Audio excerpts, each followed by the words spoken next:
Yeah. I find it a very challenging topic, authenticity, because firstly, that authenticity is often judged by those who are watching. And if you don't know a person, and this is the first time you've seen them on stage, how on earth can you know whether they're actually being authentic or not? I find that a really interesting judgment people make, because also there are many different versions of ourselves. We've touched on this a lot already. You've got the version of yourself in front of your parents. You've got the version of yourself at work. You've got your version of yourself when you're out with your friends. And like, for instance, I do a lot of work with property managers. Okay, so these guys, they go to a hall, and all the residents from, say, a flat go in there, and then they basically lob stones at them about why the lift's not been fixed, about why this has not been done, why is the grass 1 inch higher than it should be outside. They do all these complaints. They batter these individuals.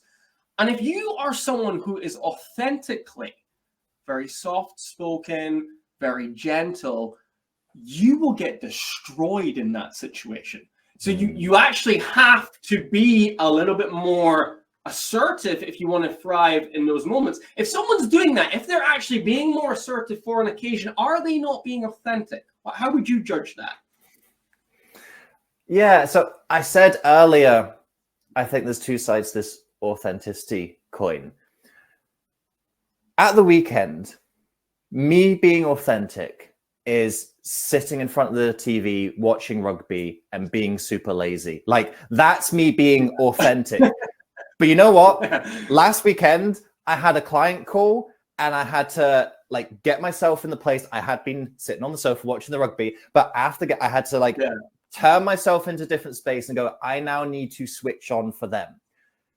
So which one was me not being authentic? Well, actually, both of them were authentic. But what I have to do is I have to sometimes galvanize the lazy side of myself and go, look, I need to go and work on this speech. I need to go and do that client call. Or I even need to go to the gym, or I need to go for a walk or something like that. So I think this is where there's that struggle with authenticity. Authenticity isn't just being authenticity is not an excuse to do whatever you want.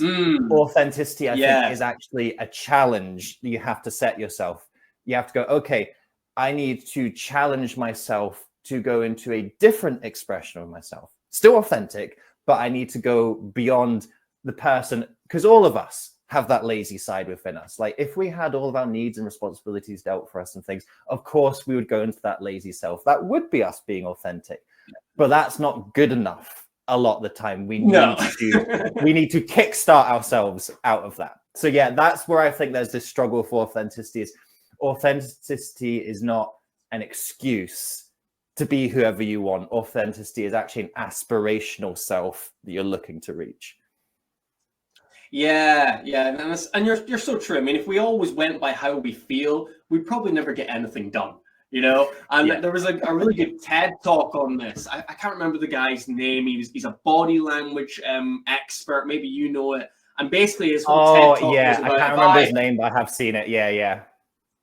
If I wanted to be authentic, I would stand right like this right now, because I don't want to be here. I'm tired. I did a big flight.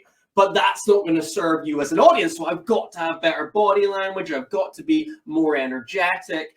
And again, I don't think it's a case of not being authentic. It's just being your best self on stage, right? And this is why it's such a blurry thing, because when we think of best self, we think of people posting pictures of themselves on Instagram and their best life, and that's not authentic, right? That's not authentic.